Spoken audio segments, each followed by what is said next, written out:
What are the functions of the kidney in under a minute? The kidneys filter all the blood in our body.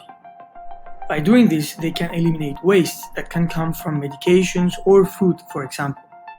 They also regulate the balance of water and electrolytes like sodium and potassium. They produce a hormone called erythropoietin, which stimulates the production of blood cells like hemoglobin. When kidneys do not work, we have to replace this hormone. It also activates vitamin D to allow our body to absorb calcium and phosphorus. The active form of vitamin D can be replaced with a medication called calcitriol.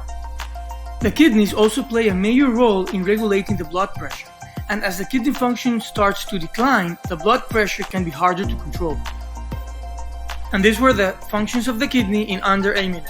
Thank you. Please like and subscribe for more content.